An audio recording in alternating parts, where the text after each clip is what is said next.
Olá, eu sou o professor Marcos Roberto e vamos agora rever, os conceitos da educação formal, educação não formal e educação informal, ok? Então vamos lá? No artigo Fatores de caracterização da educação não formal, uma revisão da literatura das autoras Joana Braz Varanda Marques e Denise de Freitas, é dito que a educação não formal é uma área em expansão, e a qual tem sido dada crescente atenção e importância. Por isso que nós estamos vendo aqui, dentro da nossa disciplina, Pedagogia em Instituições Não Escolares, esses conceitos.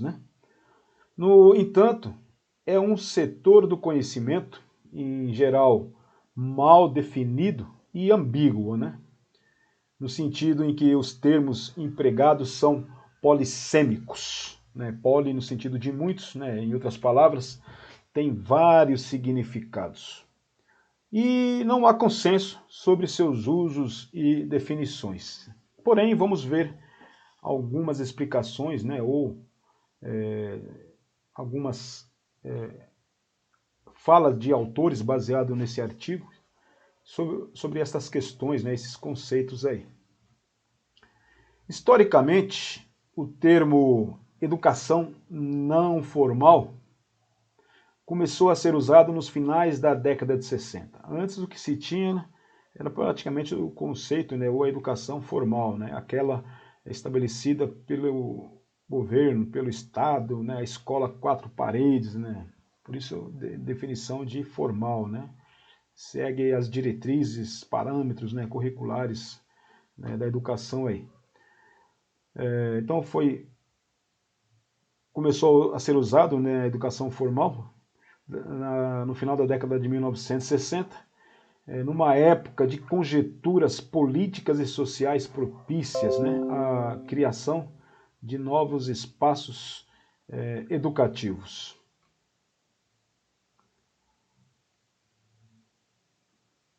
Mediante o artigo, agora sabemos que há duas principais terminologias utilizadas, inicialmente, uma que dicotomiza entre educação formal e informal apenas, Então, há quem diga que exista só educação formal e informal, e outra que divide o aspecto, ou o espectro, em três grupos: o formal, o não formal e o informal. Então, há quem diga que só exista duas, educação formal e informal, e há quem diga que existam três, a educação formal, não formal e informal.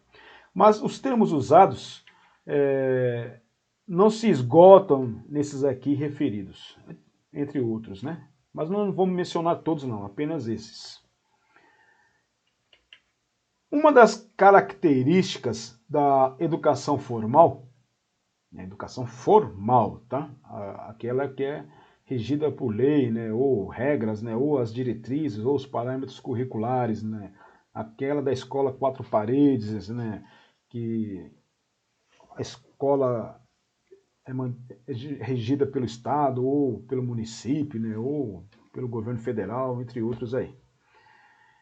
Então, uma das características desse conceito da educação formal é que o ensino, sendo ele, lógico, óbvio, formal, tem um forte componente avaliativo. Não que no formal e informal não tenha, mas no formal é levado em consideração e é levado a sério isso. Essa avaliação é feita, em geral, verificando o sucesso desse aprendizado, medindo estatisticamente uma variável latente, usualmente chamado de proficiência. Bom, além da avaliação feita em sala de aula pelo professor ou pela professora, tem outros tipos de avaliações, feito pelo próprio governo, seja ele estadual, municipal ou federal, que acompanha, né, o desenvolvimento do ensino ou do aluno aí em si. Por exemplo, ENAD, Enem, né, entre outros aí. Saresp, né, entre outras questões que avaliam, né, a educação formal. Algo que talvez, né, não seria um compromisso na educação não formal e informal. O ensino formal é, por natureza, um ensino certificador, né, que leva a qualificações padronizadas, né, titulações e diplomas.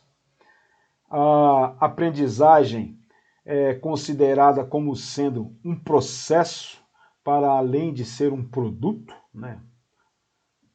Tem-se mais ênfase ao coletivo ou ao indivíduo no contexto, né, da aprendizagem. Apesar de os alunos estarem normalmente divididos, né, em turmas, a aprendizagem é tipicamente individual, assim como as dinâmicas, né, a avaliação e a certificação. A mediação é feita pelo professor, que, regra geral, tem um papel central e de destaque no processo. A educação formal, né, é o local onde profissionais ajudam a guiar-nos, né, no nosso desenvolvimento ou no desenvolvimento do aluno, né? A aprendizagem ela é explícita, pois o foco, né, e a intenção são majoritariamente educativos. O conhecimento aprendido e ensinado na educação formal é valorizado, né, tendo por isso um estatuto elevado, né? A aprendizagem na educação formal é fornecida por uma instituição de ensino, né? A escola de quatro paredes, né? Os objetivos de aprendizagem estão bem definidos, né, e especificados, né? Segue lá os seus PPCs ou PPIs, né? Os projetos da instituição, nomeadamente por meio de parâmetros curriculares, né, e outras diretrizes educacionais. Por exemplo, a famosa agora BNCC, né, Base Nacional Comum Curricular. Já na educação não formal, o leque de possibilidades pode ser variado, desde a aprendizagem individualizada à mais coletiva, né?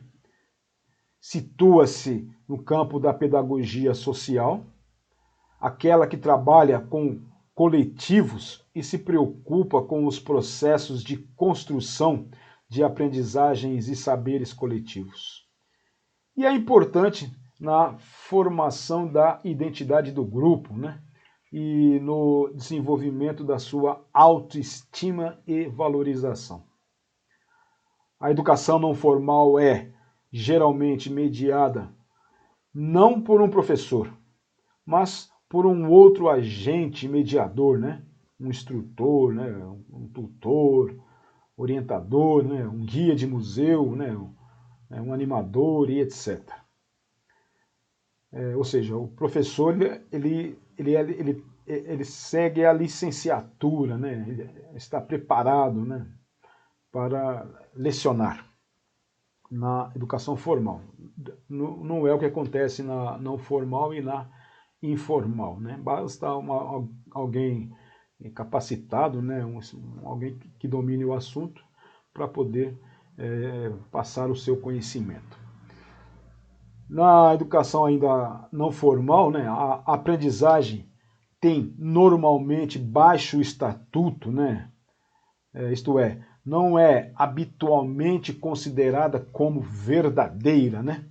A aprendizagem. Nem os seus resultados, né, têm muito valor de troca no mercado de trabalho. A aprendizagem não formal é, por conseguinte, tipicamente subvalorizada. É vista em função do seu papel de complemento, alternativa, adição e etc. A educação formal, né? Num determinado contexto. A educação informal tende a ser ainda menos valorizada e com estatuto também baixo, né? Uma vez que não é organizada, né, os conhecimentos não são sistematizados e são repassados a partir das práticas e experiências anteriores. Vale destacar que também a educação informal depende fortemente das relações sociais e da comunidade. É comum traçar as fronteiras entre o espaço escolar e o não escolar, né? Ou associar a educação formal à escola e as outras fora dela, por oposição. Não é programada ou estruturada, né? E os resultados acontecem nos processos de socialização. E em meio a isso, né, aprendemos, né, nessa questão do informal, né, aprendemos no seio da família, no trabalho, em todos os aspectos da nossa vida, com as pessoas que nos são próximas. Ainda assim, apesar de não ser referido por ninguém, pensamos poder acrescentar que esta aprendizagem pode ser também individual. Quando lemos um livro, né, navegamos na internet ou assistimos a um documentário na televisão. O fato de, na educação não formal e informal, não haver avaliação e a participação ser voluntária, né, possibilita a criação de ambientes de aprendizagem que tendem a ser mais descontraídos, com componentes lúdicos e experimentais, né, que poderão ser facilitadores da aprendizagem. Então é isso, né, de forma resumida, tendo como base o artigo aqui referido, né, essa é a nossa revisão de forma sucinta, né, de forma prática, né, bem compacta. Espero estar contribuindo para o bom entendimento dos conceitos, né, da educação formal, da educação não formal e da educação informal. Ok? Forte e caloroso abraço.